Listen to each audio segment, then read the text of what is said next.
Hi guys, welcome to our channel. So ఈ product వచ్చేసి శివయ్యది ఒక బొమ్మ లాంటిది తీసుకున్నానండి. సో మీషోలో పర్చేస్ చేశాను. సో మీకు ఎవరికైనా కావాలంటే కోడ్ డిస్క్రిప్షన్లో పెడతాను, చూసి పర్చేస్ చేసుకోండి చెక్ చేసి. సో ఇందులో ఒక రుద్రాక్ష మాల అనేది వస్తుంది. ఈ రుద్రాక్ష అనేది శివయ్య మెడలో అలా వేసి పూజలో పెట్టుకోండి.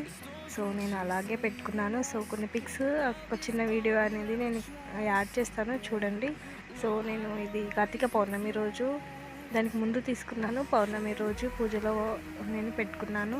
అలాగే కార్తీక సోమవారం కానివ్వండి, మీరు అభిషేకం చేసుకోవాలనుకున్నప్పుడు కూడా ఇది యూజ్ చేసుకోవచ్చు, ఈ బొమ్మని, ఈ శివయ్యని. సో ఈయన మెడలో అలా రుద్రాక్షమాల వేసేసి రుద్రాక్షమాలకి ఈయనకి అభిషేకం కూడా చేసుకోవచ్చు. సో ప్లీజ్ వీడియో నచ్చితే లైక్ చేయండి, షేర్ చేయండి అండ్ సబ్స్క్రైబ్ చేసుకొని సపోర్ట్ చేయండి ప్లీజ్. సో వీడియో నచ్చితే ప్లీజ్ ఇంకొంతమందికి షేర్ చేయండి, అలాగే లైక్ చేయండి. మీ లైక్ ద్వారా ఇంకొంతమందికి హెల్ప్ అవుతుంది ఈ వీడియో అనేది. అండ్ ఇలా చేసుకోవాలి, ఇలాంటిది ప్రోడక్ట్ తీసుకోవాలి అనేది ఎవరైనా ఐడియా ఉంటే, సో తీసుకోవాలనుకునే వాళ్ళు తీసుకుంటారు. Please support me.